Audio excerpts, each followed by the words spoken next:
All right, let's dive straight into this explainer. Today, we're looking at how the digital underworld has radically evolved by May 2026. If you still think of the dark web as this clunky, hard-to-access hidden network that requires specialized, super secret software, it is definitely time to update that mental model. We're going to map out exactly how a globally recognized, totally standard messaging app transformed into the primary fulfillment center for a massive, industrialized shadow economy. So, we all live on the hyper-visible internet, right? This is what we interact with every single day. We're constantly distracted by viral trends, like that massive main Terra meme that recently took over the globe, and we're busy optimizing our corporate workflows with all this cutting-edge agentic AI. But operating on the exact same mobile devices sitting in our pockets right now, there is a subterranean economy. While our surface internet is distracted by viral memes and productivity tools, this massive, unseen shadow economy is humming along right beneath our fingertips, using the exact same principles of frictionless, high-speed synchronization. Just look at the sheer scale of this descent. We're talking about an estimated $158 billion in illicit flows moving through Telegram as of 2025. I mean, let that number sink in for a second. 158 billion. This isn't just isolated small-time crime anymore. This is fully industrialized commerce. It represents a fundamental shift in how illicit actors do business. They've essentially taken a platform designed for privacy and turned it into an enterprise-grade financial rail. Down the rabbit hole. Why Telegram? Well, you might ask, why abandon dedicated anonymous networks for an app you can just download from any app store? The answer is friction. Or actually, the complete lack of it. Threat actors realized that the high-friction environment of Tor browsers, which, let's face it, were slow and constantly getting seized by law enforcement, was really holding them back. So, they completely pivoted to a dark web light model. This gives them an always-on, mobile-first experience. In fact, if you're watching this explainer right now on your phone, holding it vertically in that 9:16 portrait mode ratio, you are experiencing exactly why this is so effective. It's totally optimized for the mobile screen. It perfectly mimics the frictionless scrolling of professional e-commerce apps, making illicit services incredibly easy to browse, market, and purchase from anywhere in the world.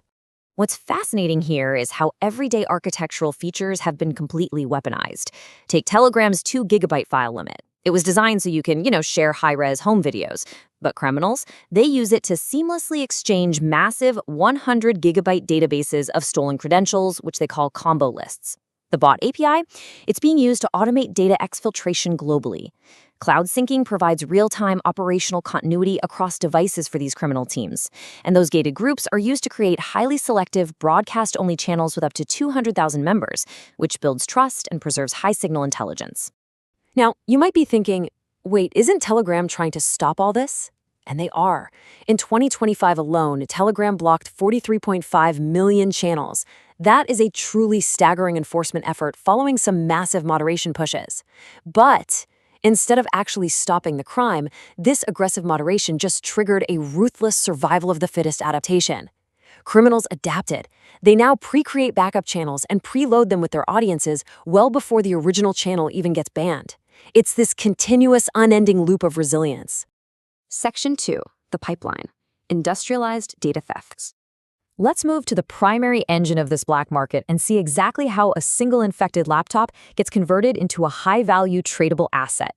It all operates on a malware as a service or MOS model. It starts with low-skilled affiliates, they call them traffic teams, who simply rent the malware via a Telegram bot subscription. Super easy. Once they deploy the infection, they get immediate monetization alerts pinged straight to their phones via Telegram bot notifications the very second the data is exfiltrated. It is highly automated, incredibly efficient, and honestly, terrifyingly easy to operate. And the malware itself is highly evolved. Take Void Stealer, for example, which popped up in late 2025. This is incredibly sophisticated stuff. Malware like Void Sealer actually evades traditional defensive blocking by hiding its command and control server addresses inside the display names of public Steam gaming profiles. Because it completely bypasses traditional DNS and domain-based blacklists, automated sandbox detection struggles to even see it happening. But what exactly are they stealing? Well, the ultimate prize is no longer your personal Netflix password or basic consumer logins. Microsoft Entra ID now makes up an overwhelming 79% of targeted enterprise logs. And why is that? Because these logs contain active session cookies. With an active session cookie, attackers can perfectly masquerade as an authenticated user and bypass multi-factor authentication entirely. Think about that. One compromised personal device working remotely can suddenly grant a criminal full access to a global corporate network. Section 3. The Engine, Guarantee Markets and Exploitation. To process all this stolen identity data, the ecosystem obviously requires a massive financial engine. You simply cannot run a $158 billion economy without serious liquidity and trust. Enter the guarantee markets. These platforms essentially act as the central banks of the underworld. You have Todo Guarantee moving $1.1 billion a month and Shinbi Guarantee moving $850 million. They function by holding funds in escrow to build trust between criminals. The money isn't released until the buyer confirms the stolen data or illicit service is absolutely legitimate. They have literally industrialized cybercrime trust. And the fuel running this whole engine? That would be Tether, or USDT. This particular digital currency provides the perfect mix of price stability and transaction speed required to power rapid, cross-border, industrial-scale money laundering. By utilizing USDT on these guarantee markets, criminal syndicates bypass traditional banking oversight completely. They are moving massive fortunes around the globe in seconds. But we have to acknowledge that this slick financial machinery has a profoundly dark physical reality. It is deeply sobering to realize that this staggering financial efficiency is fundamentally a polycriminal enterprise. On the one hand, we see a massive 4.5 times profit boost from using agentic AI to run autonomous social engineering and pig butchering campaigns. But on the other hand is the human cost. These scam centers, which have now expanded globally, are physically operated by hundreds of thousands of victims of global human trafficking, who are literally forced to use these AI systems to conduct the fraud. Section 4. Case Study. The 2026 World Cup Breach. Let's ground this abstract threat in a highly relatable event happening right now, just to see how the trap is already set. Threat intelligence researchers recently found 130,000 InfoStealer logs containing FIFA-related credentials actively floating around in the Telegram ecosystem, and this was well before the World Cup even kicked off. This includes thousands of exposed email and password pairs across official FIFA domains. Now, here's what's absolutely vital to understand. This wasn't some highly targeted, specific attack on FIFA. Not at all. Rather, it's just the result of opportunistic, industrialized harvesting. Because InfoStealers vacuum up literally everything on an infected machine, staff, external vendors, and logistics partners all just get caught in the net. This allows criminals to potentially bypass MFA using those stolen cookies, pivot laterally into ticketing backends to manipulate inventory, or even sabotage internal event logistics. The attack surface was preloaded and being traded long before the games even began. Section 5. The Persistence Paradox. So what is the global response to an adversary that views platform takedowns and crackdowns as just a baseline operating cost? Well, the international community is definitely trying to mobilize. Interpol and the UNODC hosted the Global Fraud Summit in 2026 to push for coordinated action.